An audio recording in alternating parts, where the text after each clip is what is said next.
Islam à tous.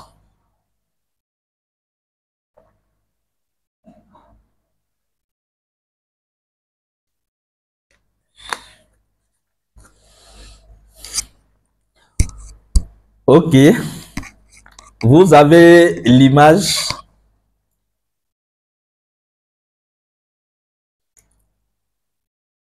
Ok, super. Super. On peut donc démarrer. Alors, aujourd'hui, j'aimerais qu'on commence par la méditation. Et après, on verra si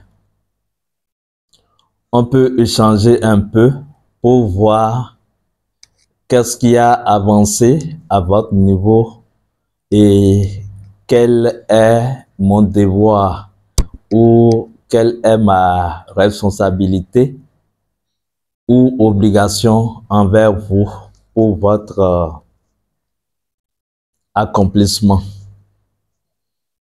et pour une meilleure assimilation des informations que nous partageons ensemble ici dans cette formation.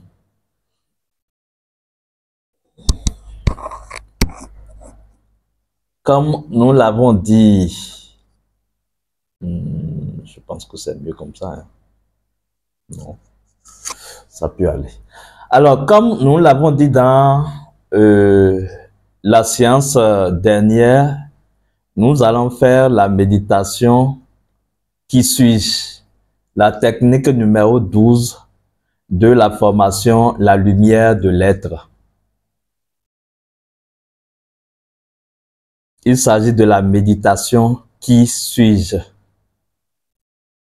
Nous allons lire la procédure de la méditation et dérouler cela ensemble. La méditation qui est une technique de la connaissance de soi. Le principe est de renoncer à toute identité liée au moi pour laisser surgir sa divinité, sa divine identité qui ne peut être décrite ou nommée par quelques mots que ce soit. Donc, il s'agit d'une technique de la connaissance de soi. Quand on parle de la connaissance de soi, il s'agit fondamentalement de la connaissance de l'être intérieur, de l'essence divine que vous êtes. Le soi dont on parle ici, ce n'est pas la personnalité, ce n'est pas votre rang ou identité sociale. Ce n'est pas ce que les autres connaissent de vous. Ce n'est pas non plus ce que vous connaissez de vous-même. Mais quelle est votre essence divine? Qu'est-ce qui vous fait mouvoir sur Terre? Qu'est-ce qui permet tout ce scénario d'incarnation et autres? Voilà ce qu'on met dans l'identité de soi ou dans la connaissance de soi. On estime que toute connaissance véritable conduit toujours à la connaissance de soi, puisque c'est le soi qui connaît toutes choses. L'être en soi ou le soi est, on pourra le dire, à l'image et à la ressemblance de Dieu. Autrement dit, c'est Dieu, identité ou Dieu individualisé. Donc, quand vous allez à la connaissance de soi, il vous sera facile d'avoir de la connaissance sur toutes choses de la vie et de l'existence. Il suffit que la logique ou bien l'intelligence de soi s'installe en vous et vous comprenez tout le reste.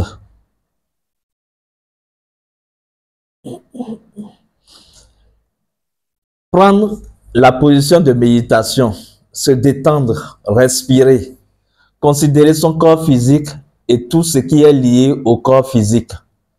Sa maison, nom et prénom, son titre ou fonction, ses avoirs et faire. Tout ça, c'est des choses liées à votre personnalité physique, à votre corps physique. C'est parce que vous avez un corps physique que vous avez un nom qu'on peut appeler. Nous sommes d'accord.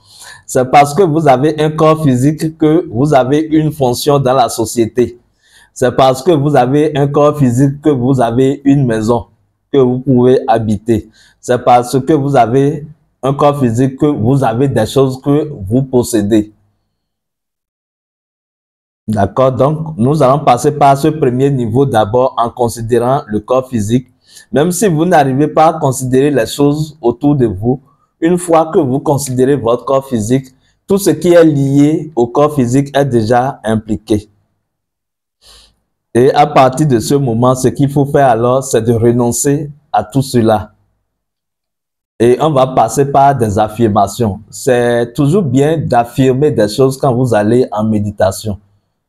Parce que votre affirmation répond non seulement à un principe divin, mais votre affirmation permet également de verbaliser la chose. Votre affirmation permet de déclarer la chose pour que cette réalité-là prenne effet dans votre vie et existence. Parce que quand vous méditez comme ça, il faut savoir que toutes les forces qui composent votre monde spirituel sont témoins de ce que vous faites. Donc, quand vous affirmez des choses, ces forces, que ce que vous affirmez soit en leur faveur ou pas, parce que vous avez deux classes de forces en vous, ces forces sont obligées de prendre acte à partir de ce que vous déclarez. C'est pour ça que la formule de l'autorité, par exemple, est une formule extrêmement puissante, parce que c'est une formule qui vous replace au centre de votre vie, que ce soit spirituel que physique. Et donc, quand vous déclarez cette formule-là, par exemple, à chaque fois, les forces qui composent votre monde intérieur vont se soumettre à vous. Quand je parle de force, c'est toutes les forces, que ce soit les forces de lumière que les forces ténébreuses. Elles sont obligées de se soumettre à vous parce que c'est ce que vous déclarez ça. Donc, c'est très important de faire des affirmations ou des déclarations dans un état de conscience. C'est quand on n'est pas conscient et on ne sait pas la force de ce qu'on déclare que cela n'a pas autre effet, autre mesure. Mais quand vous êtes conscient de votre déclaration, cela agit fortement d'ailleurs. Donc, nous allons déclarer à ce niveau, je ne suis pas mon corps physique. Je ne suis pas mon nom et prénom. Je ne suis pas ma maison. Vous allez renoncer à tout ça. Parce que quoi qu'on dise, toutes ces choses-là vous identifient. Même si vous reconnaissez maintenant que vous êtes un être spirituel, c'est vrai que vous avez la compréhension de la chose. Mais est-ce que cette nouvelle compréhension est déjà assise dans votre mémoire d'âme? Puisque c'est la mémoire de l'âme qui commandite tout ce qui se passe en vous, autour de vous. Si vous comprenez la chose et que c'est une information ou connaissance mentale, ça peut ne pas agir. De telle manière qu'on pourra vous identifier facilement par votre nom, par votre prénom, par votre corps physique, par vos possessions. Mais quand vous rappelez la chose et que vous renoncez à tout ça, la mémoire de l'âme va commencer par corriger cette erreur. Ah, il a dit qu'il n'est pas son corps. Il a dit qu'il n'est pas son nom. Il a dit ceci. Et cette nouvelle information va commencer par s'incruster en vous. De telle manière que vous allez commencer par vous désidentifier de ce qui n'est pas vous et progressivement, vous allez retrouver votre véritable identité. Donc, après cette étape, continuez la déclaration dans le sens de recherche de son identité. Dit, si je ne suis pas tout cela, alors qui suis-je? C'est très important de poser cette question. Si je ne suis pas tout ce que je viens de citer, si j'ai renoncé à mon corps et que je ne suis pas mon corps, alors qui suis-je véritablement? Ce n'est pas une question à laquelle vous devez répondre. Parce que à chaque fois que vous posez une question, la vérité de la question va s'apparaître comme la solution à la question. Donc, vous n'avez pas besoin de fouiller dans votre mental pour répondre à cette question que vous posez en méditation. Posez juste les questions et laissez votre être intérieur dérouler le scénario. C'est ainsi que vous pouvez vous retrouver dans des scènes où vous perdez totalement votre équilibre. N'ayez pas peur quand ça se passe comme ça, où vous constatez qu'il y a un vent rafale qui souffle, qui vous déstabilise. C'est normal. N'ayez pas peur de tout ce que vous allez rencontrer parce que vous devez être testé et prouvé par qui vous n'êtes pas. Vous perdez votre équilibre pour retrouver votre véritable équilibre. Parce que votre équilibre actuel est lié à un point d'ancrage, à un support.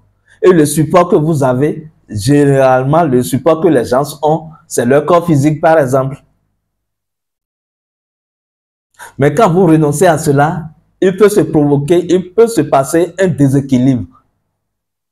Vous pouvez ressentir même la chose sur le plan psychique. Mais n'ayez pas peur, c'est un déséquilibre qui va vous conduire dans cette forme de vacuité où vous n'allez plus prendre des formes de pouvoir pour qui vous êtes réellement. Et c'est à partir de ce moment que vous allez vous laisser saisir par l'être. Et vous allez utiliser la force de l'être ou le pouvoir de la vie naturellement. Ça va couler librement à travers vous. Parce que vous n'avez plus de résistance liée à vos anciens points d'ancrage.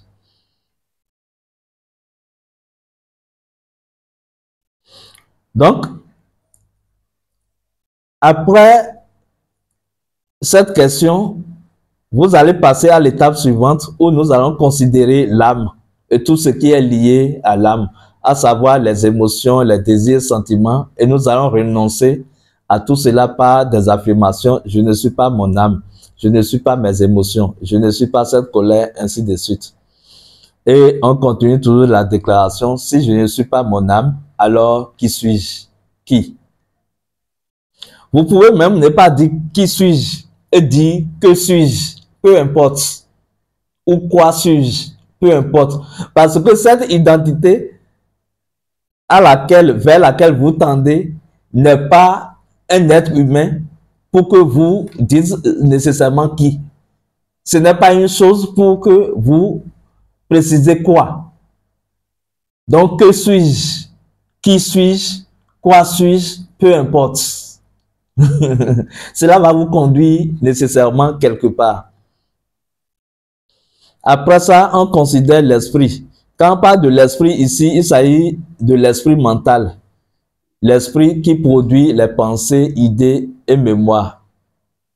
Et vous renoncez à tout cela par des affirmations. Je ne suis pas mon esprit mental. Je ne suis pas mes pensées. Je ne suis pas mon ego. Vous pouvez même dire que vous n'êtes pas votre esprit pur. Parce que vous ne connaissez pas l'esprit pur. Réellement. Vous le connaissez intérieurement, mais dans la conscience physique, vous ne connaissez pas l'esprit pur. Donc, vous pouvez renoncer à tout ça. Tout ce qu'on dit de vous, même renoncer au maître intérieur. L'essentiel, c'est de renoncer consciemment aux choses pour que de renonciation en renoncement, vous puissiez alors aller à quelque chose de fondamental qui ne peut être nié. Et cette chose, c'est encore l'être en soi. Qui par défaut, on donne ce nom parce que la chose, cette réalité n'a pas de nom. Quand on dit maître intérieur, par exemple, c'est juste une expression que nous utilisons pour vous faire rapprocher de la compréhension de la chose. Et vous allez constater, quand vous travaillez avec votre maître intérieur, vous allez constater que tous les adjectifs ou bien tous les noms par lesquels vous le désignez ne suffisent pas à réellement nommer la chose. Donc, vous utilisez juste des expressions pour vous comprendre ou pour que cela vous permet de vous expliquer. Demeurez dans cet état sans repère, comme le vide, sans support ni identité. Continuez par la question « Qui suis-je » Qui? Allez à la contemplation, revenez à soi par isnom que l'aperçoit. Voilà. Donc, c'est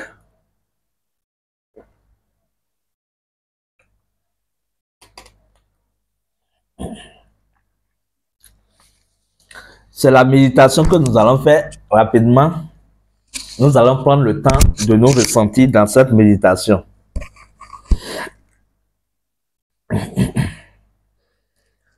Quand vous posez à chaque fois la question, écoutez l'intérieur. Ne cherchez pas à répondre, mais écoutez. D'accord? Soyez juste attentif, soyez là. Le plus important, ce n'est pas de répondre à la question, mais la question, c'est une forme de question qui doit vous conduire quelque part. Cela doit vous conduire à votre véritable identité. Et quand vous posez cette question systématiquement, rien à faire, l'être intérieur serait là. Parce qu'il est la réponse et il a la réponse à cette question. Donc, posez la question et restez en paix, vous allez vivre des présences. C'est possible que des choses que vous rejetez de vous reviennent même et s'imposent à vous. C'est possible que des personnes, des situations reviennent à votre esprit et tentent de s'imposer à vous. Ou même que des pensées vous emportent. À chaque fois que vous constatez, dites simplement, je ne suis pas ces pensées. Si je ne suis pas vous, alors qui suis-je?